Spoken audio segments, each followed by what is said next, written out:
ورحمۃ اللہ وبرکاتہ۔ الحمدللہ الذي ابدع الافلاك والارضين والصلاة والسلام على من كان نبيا وآدم بين الماء والطين وعلى آله وأصحابه أجمعين أما بعد فأعوذ بالله من الشيطان الرجيم بسم الله الرحمن الرحيم وأمر أهلك بالصلاة واصطبر عليها صدق الله مولانا العظيم وصدق رسوله النبي الأمين المكين الكريم ونحن على ذلك لمن الشاهدين والشاكرين والحمد لله رب العالمين۔ آئیے سب سے پہلے ہم سب مل کر اپنے آقا و مولا تاجدار مدینہ سرور قلب و سینہ سرور کائنات فخر موجودات سیدنا احمد مجتبی محمد مصطفیٰ صلی اللہ تعالی علیہ وسلم کی بارگاہ بے کس پناہ میں درود و سلام کا قیمتی ہار پیش کریں اور پڑھیں اللہم صلی علی سیدنا نبینا و مولانا محمد معدن الجود والکرم وآلہ وبارک وسلم۔ ماہ رجب کی آج 26 تاریخ ہے اور آج جو رات آنے والی ہے وہ رجب کی 27ویں رات ہے جسے ہم شب معراج کہتے ہیں۔ اس رات میں ہمارے آقا صلی اللہ تعالی علیہ وسلم کو معراج کا دولہا بنایا گیا۔ اعلیٰ حضرت فرماتے ہیں شب اسرا کے دولہا پہ دائم درود نوشے بزم جنت پہ لاکھوں سلام۔ رسول اللہ صلی اللہ تعالی علیہ وسلم کو آج کی رات میں وہ شرف ملا جو اللہ تبارک و تعالی نے کسی انسان کو، کسی ولی کو، بلکہ کسی نبی کو بھی وہ شرف نہیں عطا فرمایا، اور وہ ہے ماتھے کی آنکھوں سے اللہ کا دیدار۔ صرف اور صرف یہ ہمارے آقا کی خصوصیت ہے، حضور کے علاوہ کسی کو اللہ نے یہ فضیلت، یہ شرف اور یہ مرتبہ نہیں عطا فرمایا۔ اس رات کے تعلق سے انشاءاللہ آج رات میں ہر سال کی طرح جو پروگرام ہوتا ہے تو اس سال بھی ہوگا، اور انشاءاللہ تبارک و تعالی اس رات کے تعلق سے رات کے بیان میں آپ سماعت فرمائیں گے۔ چونکہ آج 26 تاریخ ہے تو اسی ہفتے میں ایک اور شخصیت کا دن آنے والا ہے جن کا ذکر میں نے گزشتہ جمعہ بھی کیا تھا، اور جن کی ہم تقلید کرتے ہیں، پیروی کرتے ہیں۔ 2 شعبان کو امام اعظم ابو حنیفہ حضرت نعمان بن ثابت رحمۃ اللہ علیہ کا وصال کا دن ہے، تو ابھی انشاءاللہ ان کے تعلق سے گفتگو ہوگی، اور معراج کے تعلق سے رات کے پروگرام میں انشاءاللہ گفتگو کی جائے گی۔ یہ بڑی راتیں پورے سال میں جو ہم 3 راتیں مناتے ہیں، حالانکہ 5 راتیں ہیں لیکن ہم لوگ صرف 3 مناتے ہیں۔ اس میں ایک شب معراج ہے، ایک شب برات ہے، اور ایک شب قدر ہے۔ اور اس کے علاوہ جو 2 عید کی راتیں ہیں، ایک تو ماہ رمضان کی جو چاند رات ہے، یعنی جس چاند کو دیکھ کر ہم عید مناتے ہیں، وہ رات بھی بڑی مقدس رات ہے، بڑی راتوں میں سے ہے۔ اور ذی الحج کی جو 10ویں رات ہے وہ بھی بڑی فضیلت والی رات ہے، لیکن ان راتوں کی طرف سے ہماری غفلت ہے۔ ان 3 راتوں کو ہم اچھے طریقے سے مناتے ہیں۔ اب اندازہ لگائیں کہ ہم سال میں صرف 3 راتیں مناتے ہیں، لیکن سال میں جو ہم 3 رات مناتے ہیں ان میں بھی ہمیں کبھی یہ شرف نہیں ملتا الا ماشاء اللہ کہ جس نے عشاء کے لیے وضو کیا اسی وضو سے اس نے فجر کی نماز پڑھی ہو. ایسا کبھی آپ کے ساتھ اتفاق نہیں ہوا ہوگا الا ماشاءاللہ. کوئی ہو سکتا ہے کہ کبھی کبھار ہو جائے، لیکن زیادہ تر عام طور سے اکثر لوگوں کے حالات کے حساب سے اگر میں کہوں تو ان 3 راتوں میں بھی ہم میں سے کوئی بھی ایسا نہیں ہوتا ہوگا کہ جس نے عشاء کے وضو سے فجر کی نماز پڑھی ہو. سال میں 3 رات مناتے ہیں اور ان میں بھی کبھی ہم عشاء کے وضو سے فجر کی نماز نہیں پڑھ پاتے. اس امام کی عبادت کا عالم کیا ہوگا کہ جنہوں نے 40 سال عشاء کے وضو سے فجر کی نماز پڑھی. 1-2 رات کا معاملہ نہیں ہے، 40 سال تک عشاء کے وضو سے آپ فجر کی نماز پڑھا کرتے تھے. پوری رات عبادت اور پوری رات بیداری، آپ کا وضو نہیں ٹوٹتا تھا. عشاء کے وضو سے ہی جو عشاء کے لیے آپ نے کیا ہوتا اسی وضو سے آپ فجر کی نماز پڑھا کرتے تھے. 40 سال تک یہ معمول آپ کا رہا. کتنی عبادت. اور آپ کو قرآن پاک کی تلاوت سے بھی بڑا شغف تھا، خوب تلاوت کیا کرتے تھے. ماہ رمضان بھی تشریف لانے والا ہے.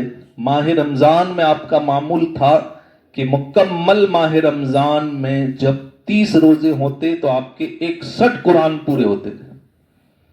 61 قرآن. ہمارا تو ایک پورا کرنا بھی مشکل ہوتا ہے اور آپ 61 قرآن پاک مکمل کیا کرتے. اور جس جگہ دفن ہونا تھا اس جگہ بھی آپ نے ہزاروں کی تعداد میں بیٹھ کر کے قرآن پاک کی تلاوت کی. قرآن پاک کی تلاوت سے انہیں اتنا شغف کیوں ہوتا؟ پوری رات نکل جاتی، وہ اتنا شب بیداری کیسے کر لیتے؟ اصل یہ ہے کہ وہ قرآن پڑھتے بھی تھے اور اسے سمجھتے بھی تھے. اور قرآن کے اندر اللہ تبارک و تعالی نے ایسی تاثیر رکھی ہے کہ جو قرآن پڑھتا ہے قرآن اسے اپنی طرف مائل کرتا ہے. ہم لوگ قرآن سے دور بھاگتے ہیں، قرآن کی تلاوت سے ہمیں دلچسپی نہیں ہوتی، قرآن کی تلاوت کا ہمارا دل نہیں کرتا. اس کی وجہ یہ ہے کہ ہم قرآن کے صرف کلمات کو پڑھتے ہیں، اس کے معنی کو سمجھتے نہیں ہیں. اگر ہمارا تعلق بھی قرآن کے معنی سے ہو جائے تو پھر قرآن کی تاثیر ہمارے دلوں میں بھی ضرور ہوگی. تلاوت کی اپنی تاثیر ہے ہی، بغیر سمجھے بھی کلمات قرآن کی اپنی تاثیر ہے ہی کہ نہیں سمجھتے پھر بھی سورہ فاتحہ پڑھ کر کے دم کرو، اللہ بیمار کو بھی شفا عطا فرما دیتا ہے. تو یہ ظاہری بیماریوں سے بھی شفا ملتی ہے اور دل کی بیماریوں سے بھی شفا ملتی، لیکن اگر اسے سمجھ کر کے پڑھا جائے تو پھر اس کی تاثیر میں اور اضافہ ہو جاتا ہے. حضرت عمر رضی اللہ تعالیٰ عنہ گئے تھے لڑائی کرنے، تلوار نکال کر، آپ نے واقعہ سن رکھا ہے، لیکن تبدیلی کہاں سے آئی کہ ان کے ہاتھ میں قرآن کا ایک ورق آ گیا اور اسے انہوں نے پڑھا. نفرت دل میں بھر کے آئے تھے، غصہ سینے میں بھر کے آئے تھے، دل و دماغ میں یہ تھا کہ اب تلوار سے کام تمام کر دوں. لیکن جب قرآن پاک کو پڑھا ہے تو دل کی دنیا ہی بدل گئی، سوچ ہی بدل گئی، فکر ہی بدل گئی. اب جب حضور کی بارگاہ میں پہنچے ہیں، حضور کے صحابہ نے کہا عمر آ رہے ہیں، تلوار ہاتھ میں ہے. اللہ کے رسول نے فرمایا آنے دو. حضرت حضور صلی اللہ تعالی علیہ وسلم کے چچا حضرت حمزہ نے کہا تھا اگر اچھی نیت سے آئے ہیں تو ٹھیک، ورنہ انہی کی تلوار سے میں ان کا سر قلم کر دوں گا. حضور نے اجازت دی آنے دو، اور وہ آئے. عرض کیا حضور غلط ارادے سے نہیں آیا، کلمہ پڑھ کر کے مسلمان ہونے کے لیے آیا. یہ تبدیلی کہاں سے آئی؟ یہ تبدیلی آئی قرآن کی تلاوت سے. آج ہمارے دلوں کے اندر تاثیر اس لیے نہیں ہے، ہم صحیح راستے پر اس لیے نہیں آ رہے، حالانکہ ہم تو ایمان رکھنے والے ہیں، قرآن پر ایمان رکھنے والے، قرآن کی ہر سورت پر ایمان رکھنے والے، قرآن کے ہر کلمے پر ایمان رکھنے والے، جبکہ کفار مکہ ایسے تھے جو قرآن پر ایمان نہیں رکھتے تھے، پھر بھی جب قرآن کو سنتے تھے، حضور جب خانہ کعبہ کے پاس رات میں قرآن کی تلاوت کرتے کھڑے ہو کر کے نماز کے اندر، تو کفار مکہ، بڑے بڑے کفار مکہ جن میں ابو جہل بھی شامل تھا، پوری رات چھپ کر کے قرآن پاک کی تلاوت سنا کر، اور اس نے کہا بھی تھا کہ محمد صلی اللہ تعالی علیہ وسلم پر جو کلام نازل ہوتا ہے، میں خود کہتا ہوں کہ وہ کلام اس کا بنایا ہوا نہیں، وہ آسمان سے نازل ہوتا ہے، وہ خدا کا کلام ہے، اس کی یہ تاثیر ہے، لیکن ہم اسے سمجھتے نہیں۔ تو اگر آپ قرآن کی تاثیر کو سمجھنا چاہتے ہیں تو میں ایک مشورہ یہ دیتا ہوں کہ اگر آپ کو عربی پڑھنا نہیں بھی آتا تو آپ اس کے ترجمے کو پڑھیں۔ گجراتی میں بھی اب تو ترجمہ آ چکا ہے، ہر زبان میں ترجمہ آ چکا ہے، تو جو سنی عالم دین کا ترجمہ ہو اسے آپ روزانہ پڑھیں، زیادہ نہیں تو کم سے کم ایک رکوع بھی پڑھنا شروع کریں۔ وہ جب آپ ترجمہ قرآن کا پڑھیں گے تو آپ کے دل کی دنیا بدلنا شروع ہو جائے گی، یہ میں دعوے سے کہہ رہا ہوں، اللہ کے گھر میں کھڑے ہو کر کے کہہ رہا ہوں کہ اگر اپنے دل کو بدلنا چاہتے ہیں، اپنی زندگی میں تبدیلی لانا چاہتے ہیں، اور اللہ کا فرمان ہے کہ جب تک قوم نہیں بدلے گی میں ان کے حالات نہیں بدلوں گا، تو ہمیں اگر بدلنا ہے اپنے آپ کو اور ہم بدلیں گے تو ہمارے حالات بھی بدل جائیں گے، پھر اللہ تبارک و تعالی ان مصیبتوں کو بھی دور فرما دے گا، ان ظلم کرنے والوں کے ہاتھ بھی باندھ دے گا۔ یہ کب ہوگا؟ جب ہم اپنے آپ کو بدلیں گے۔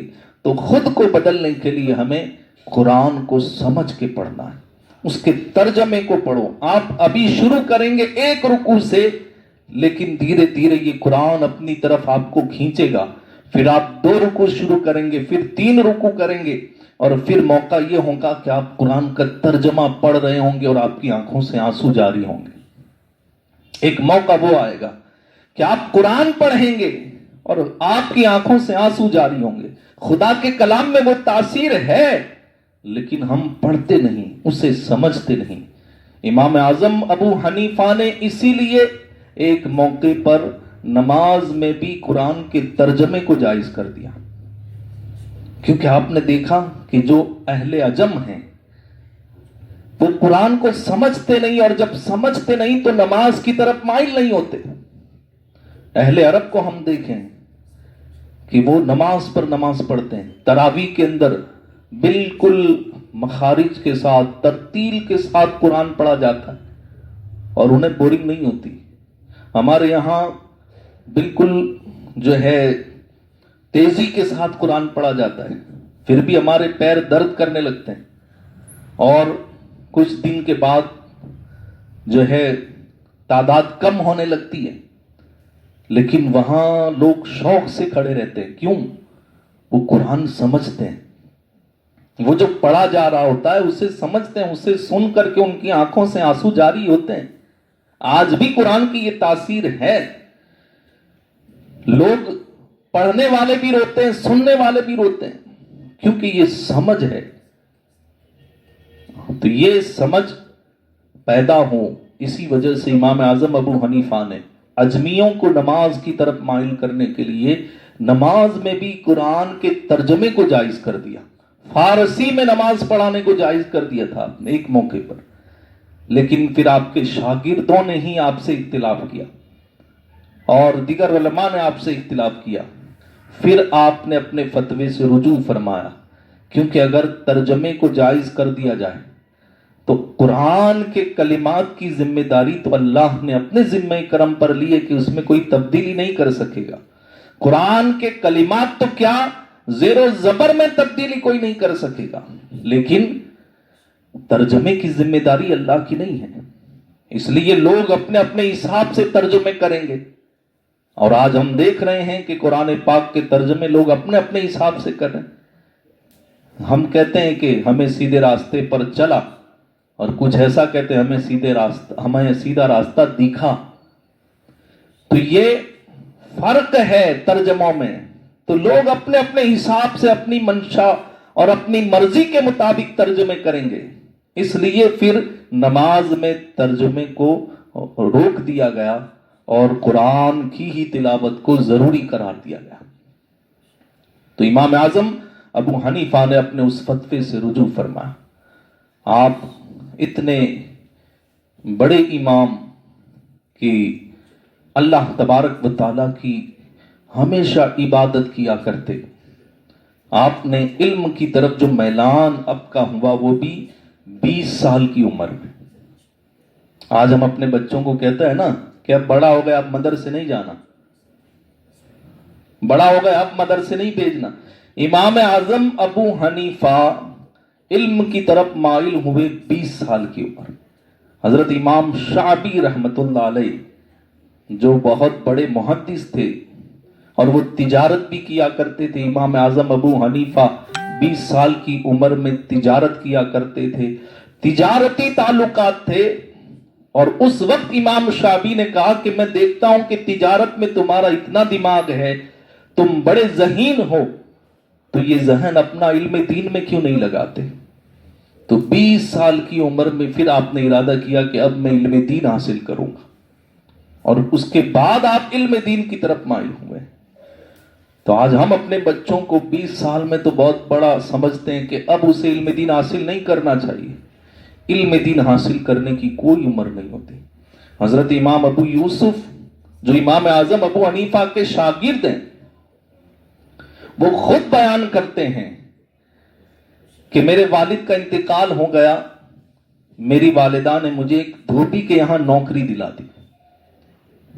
مجھے اس کے وہاں جانا ہے اور اس کی مدد کرنی ہے. وہ اپنی طرف سے کچھ پیسے دے دے، کیونکہ میں یتیم تھا اور والدہ بھی سود کاتا کرتی تھی. کچھ ان کی آمدنی ہو جاتی، کچھ میں لے کر کے جاتا، اور اس طرح ہمارا گھر چلتا. لیکن میرے دل میں علم دین حاصل کرنے کا بڑا شوق تھا. تو کبھی کبھی جب یہ شوق بہت زیادہ بڑھ جاتا تو میں دھوبی کے یہاں جانے کی جگہ امام اعظم ابو حنیفہ کی درسگاہ میں چلا جاتا.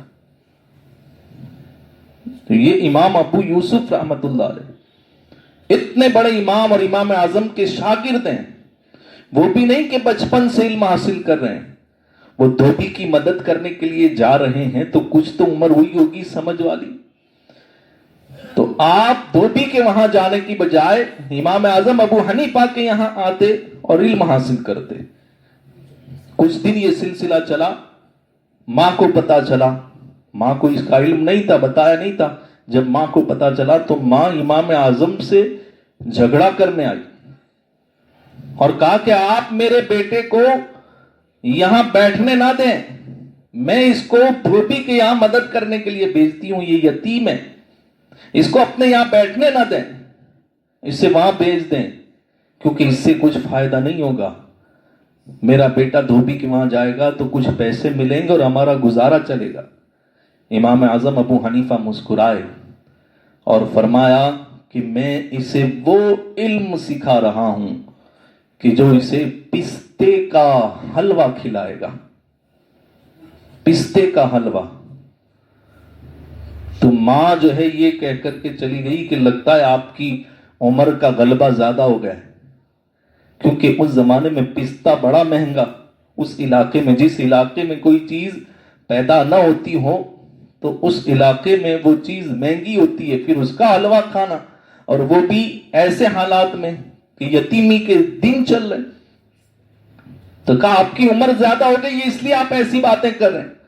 وہ غصے میں چلی گئی.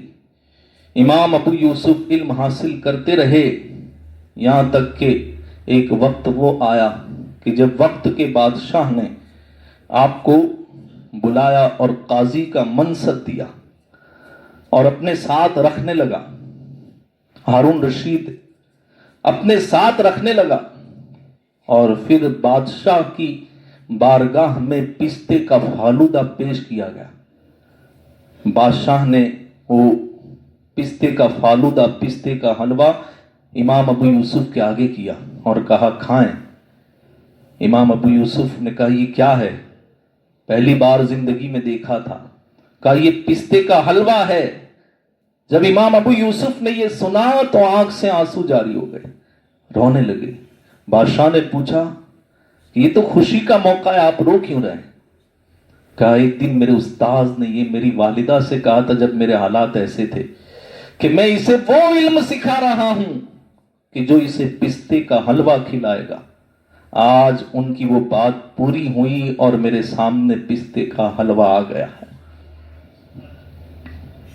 تو علم دین تو حاصل اچھی نیت سے ہی کیا جاتا ہے، پستے کا فالودہ، پستے کا حلوہ کھانے کی نیت سے نہیں۔ لیکن اگر آپ علم دین حاصل کرتے ہیں تو یہ دین کا علم خود بھی بلند ہے، اور جو دین کا علم حاصل کرتا ہے اسے بھی بلندی مل جایا کرتی۔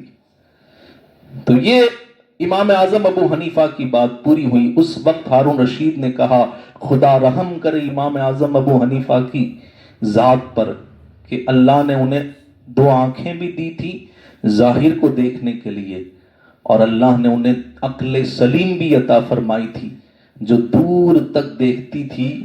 جو ماتھے کی آنکھیں ہیں وہ نہیں دیکھ سکتی، وہ دل کی آنکھیں دیکھ لیتی۔ تو اللہ نے وہ دل کی آنکھیں بھی انہیں عطا فرمائی تھی کہ ان کی وفات کے بعد کیا ہونے والا ہے امام اعظم نے اپنی زندگی میں دیکھ لیا۔ تو امام اعظم ابو حنیفہ رحمۃ اللہ علیہ کا دن آنے والا ہے جن کی ہم پیروی کرتے ہیں اور ان کے بتائے ہوئے راستے پر ہم چلتے ہیں، ان کے بتائے ہوئے مسائل کے مطابق اپنی نماز روزے وغیرہ کرتے ہیں، تو ان کی بارگاہ میں خراج عقیدت ضرور پیش کریں، اور 2 شعبان کو ان کی فاتحہ خوانی ضرور اپنے گھروں میں ان کے ایصال ثواب کے لیے کرائیں۔